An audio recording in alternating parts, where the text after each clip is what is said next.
Former Dragon Age writer says BioWare eventually resented writers. An article featuring David Gaider opening up about why he left BioWare as the Writers Guild of America's strike is ongoing.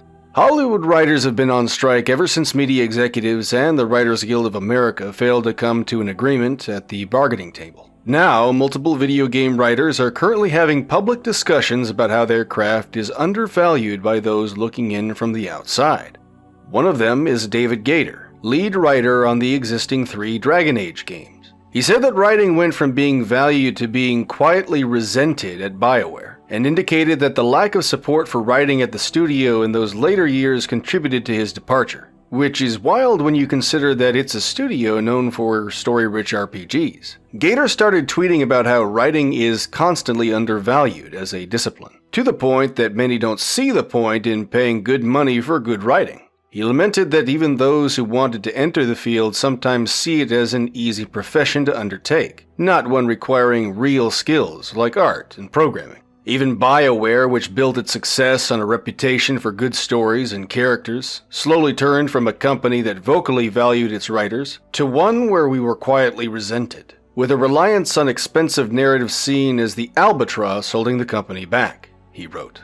Gaider tweeted that this alleged cultural shift was a contributing factor to his departure in 2016, a year before EA acquired the studio. Suddenly, all anyone in charge was asking was, how do we have less writing?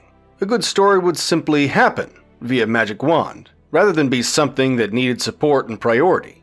Kotaku reached out to Gaider to ask why the alleged shift in values occurred, but did not receive a response by the time of publication. The relationship between the Writers Guild of America and game writers has not been a chummy one, as the guild has allegedly been hesitant to include the latter in their ranks. In 2019, the guild removed an award for video game writing, a move that was hugely unpopular among game developers.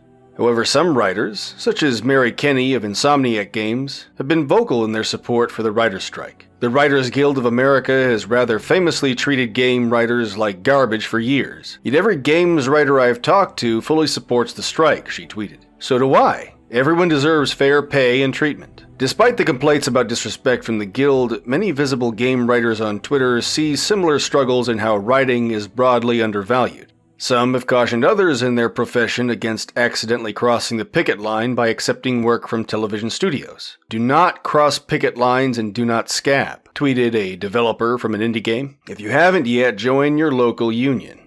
Every video game writer I've spoken with supports the writer's strike. For some, it's because we've worked in television and have felt the impact of our discipline being undervalued, Kenny wrote in a statement to Kotaku.